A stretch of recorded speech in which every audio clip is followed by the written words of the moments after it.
Baik, salam sejahtera. Selamat datang ke channel Teacher Rita sekali lagi. Tajuk hari ini kita akan belajar tentang penyesaran logam daripada larutan garamnya. Jom kita lihat apakah yang dimaksudkan dengan tajuk hari ini pula. Okey, di sini apa yang kita akan lihat adalah penyesaran logam daripada larutan garamnya. Cuba kita lihat pada persamaan kimia seimbang di sini, di mana contoh persamaan kimia seimbang yang teacher telah ambil di sini adalah iaitu zinc sebagai logam, larutan kuprum 2 sulfat sebagai larutan garam. Dan apabila kedua-dua tindak balas ini berlaku, hasil yang kita akan perolehi adalah zinc sulfat dan juga logam kuprum di sini. Jadi berdasarkan persamaan ini, kita akan lihat kepada definisi untuk penyesaran logam daripada larutan garamnya. Kita lihat pada definisi iaitu logam yang lebih elektropositif dapat menyesarkan logam yang kurang elektropositif daripada larutan garamnya. Di sini kita lihat sekiranya tindak balas ini berlaku, maka logam yang lebih elektropositif di sini adalah zinc. Dapat menyesarkan logam yang kurang elektropositif daripada larutan garamnya bermaksud adalah kuprum di sini, di mana ion kuprum daripada larutan kuprum 2 sulfat ini dapat disesarkan oleh zinc, iaitu suatu logam yang lebih elektropositif daripada ion kuprum akan menjadi atom kuprum di sini. Ini bermaksud kuprum dapat disesarkan daripada larutan kuprum 2 sulfat. Itulah maksud logam yang lebih elektropositif iaitu zinc dapat menyesarkan logam yang kurang elektropositif iaitu ion kuprum akan menjadi atom kuprum di sini daripada larutan garamnya. Larutan garam di sini bermaksud larutan kuprum 2 sulfat. Kemudian kita lihat pada persamaan ion. Daripada persamaan kimia ini, kita sudah pun belajar tentang persamaan ion di mana logam kuprum ini akan berada sebagai atom kuprum. Kuprum 2 sulfat iaitu larutan, maka kita akan dapat ion kuprum 2 dan juga ion sulfat. Kemudian hasil di sini adalah zinc sulfat, maka kita akan dapat ion zinc dan ion sulfat. Dan akhir sekali ini adalah atom kuprum dan kita akan tulis sebagai Cu di sini. Kemudian kita akan cancelkan di kiri dan di kanan, di mana hanya SO42 negatif sahaja sama di kiri dan di kanan. Dan akhirnya ini merupakan persamaan ion.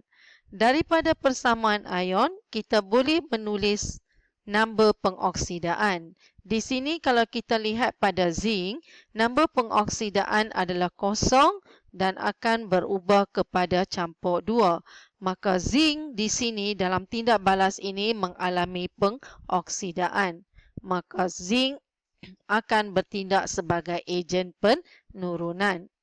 Manakala kita lihat pada ion kuprum 2 di sini, Cu2+, nombor pengoksidaan bagi kuprum di sini adalah plus 2, kemudian akan menjadi kosong. Maka di sini ion kuprum 2 di sini mengalami penurunan. Oleh kerana ion kuprum 2 ini mengalami penurunan, maka ion kuprum 2 di dalam larutan kuprum 2 sulfat bertindak sebagai ejen pengoksidaan. Okey, seterusnya apa yang kita akan lihat pula adalah keelektropositifan. Apakah yang dimaksudkan dengan keelektropositifan? Di sini keelektropositifan ialah kecenderungan atom menderma elektron untuk membentuk cation. Apabila sesuatu atom menderma elektron, maka ianya akan menjadi cation.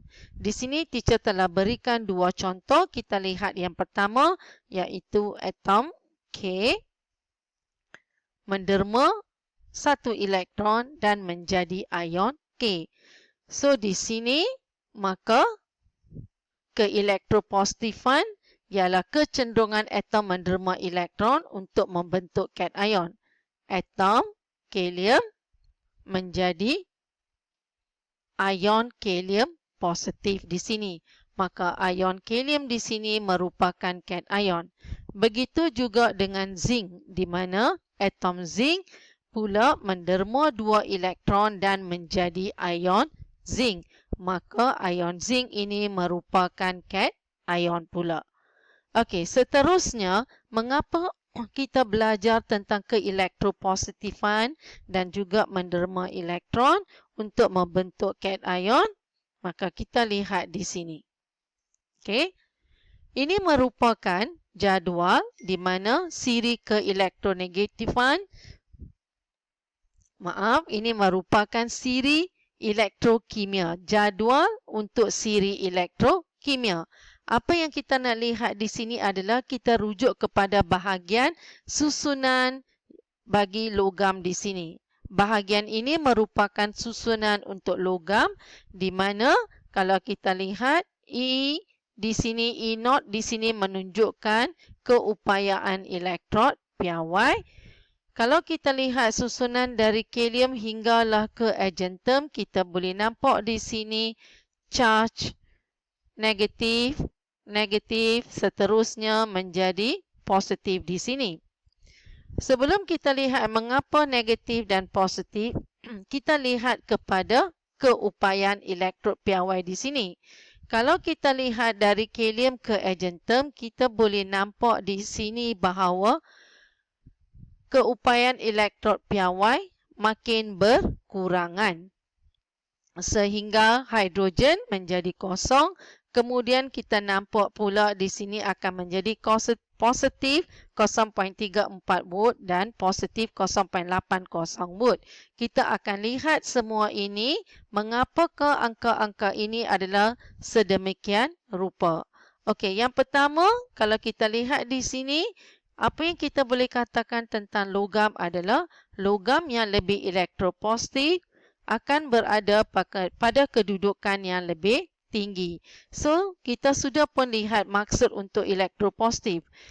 Maksudnya di sini, logam yang ada di atas adalah lebih elektropositif berbanding dengan logam yang berada di bawah dalam siri elektrokimia.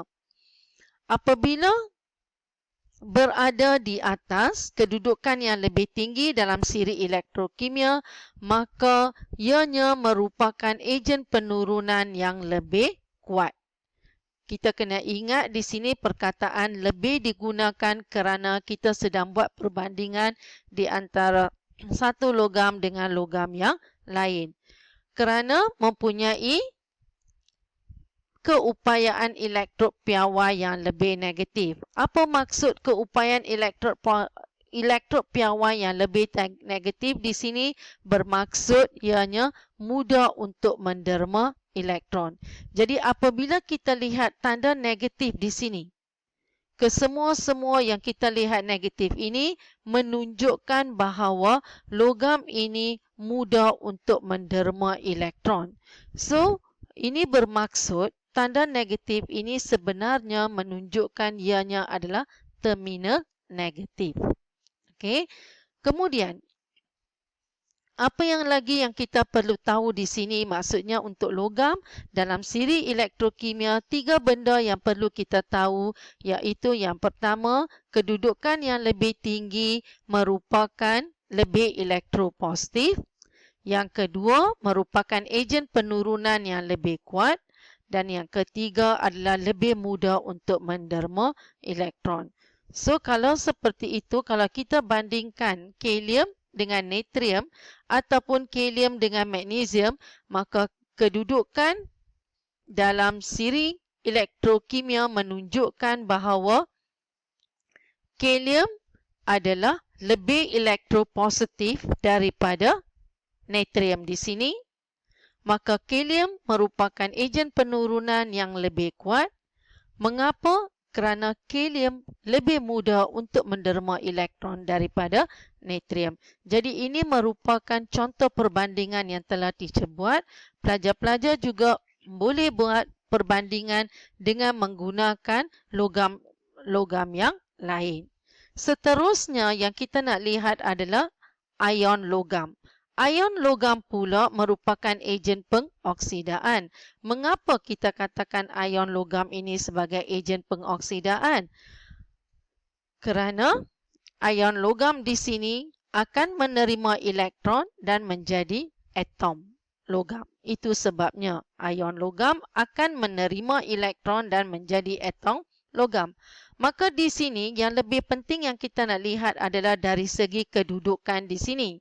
Menurun siri elektrokimia di sini, maka kita boleh katakan bahawa merupakan ejen pengoksidaan yang lebih kuat, iaitu menurun siri elektrokimia bagi ion logam, maka merupakan ejen pengoksidaan yang kuat. Bermaksud sekiranya teacher bandingkan ion kuprum dengan ion argentum di sini, kita boleh katakan bahawa ion argentum merupakan ejen pengoksidaan yang lebih kuat daripada ion kuprum.